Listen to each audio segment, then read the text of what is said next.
La ville dormait. Des rues vides s'étendaient devant moi, froides et humides. Des échos murmuraient là où le rire avait autrefois vécu. Je marchais seul, un fantôme, dans ma propre vie. Le deuil avait peint le monde en gris. Mais dans le silence, un nouveau son s'est fait entendre, le battement de mon propre cœur. Il murmurait un avenir non écrit, une vie qui attendait d'être vécue. Le silence n'était pas le vide, réalisai-je. C'était une page blanche. La peur avait été ma prison, le chagrin ses barreaux. Maintenant, la porte s'ouvrait, révélant la perspective intimidante et exaltante de la liberté. Le chemin à parcourir était flou, mais une chose était certaine, je le parcourrais à ma façon. La liberté, ai-je découvert, n'est pas l'absence de fardeau, mais le pouvoir de choisir comment nous les portons.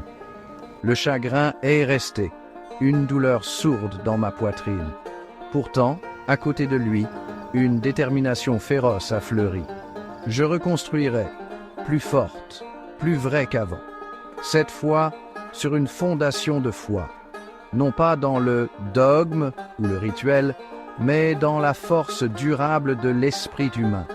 Cette foi m'a conduite vers l'extérieur, vers la chaleur de la communauté. Dans des histoires partagées de résilience, j'ai trouvé du réconfort. Chaque main tendue, chaque acte de gentillesse a rongé les murs que j'avais construits autour de mon cœur. Nous nous sommes relevés ensemble, phénix des cendres, liés par le langage commun de la perte et de l'espoir. Mon voyage m'a conduite vers un groupe d'entrepreneurs, des rêveurs et des faiseurs d'un autre genre.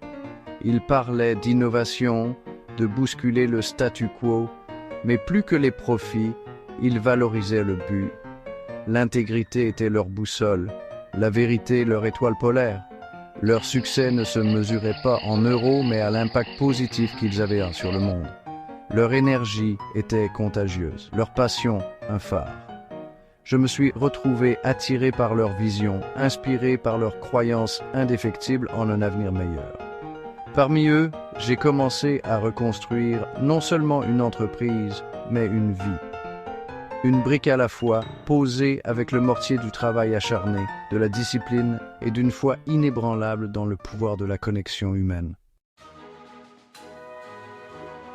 En regardant en arrière, je vois mon parcours comme une tapisserie tissée de fils de perte, de foi et du soutien indéfectible d'une communauté qui a refusé de me laisser tomber. C'est un témoignage du pouvoir de l'esprit humain à surmonter l'adversité, à trouver la force dans la vulnérabilité et à construire quelque chose de beau à partir des cendres du désespoir. Et donc, je vous le demande, chers lecteurs, quelle est votre définition du succès? Se mesure-t-il à la richesse matérielle ou à la richesse de vos relations, à l'intégrité de vos actions, à l'impact positif que vous avez sur le monde? Je vous invite à explorer ces questions plus en profondeur dans mon livre « L'évasion », un voyage de découverte de soi, de résilience et du pouvoir transformateur de la foi et de l'entrepreneuriat. Rejoignez-moi et construisons ensemble un avenir meilleur.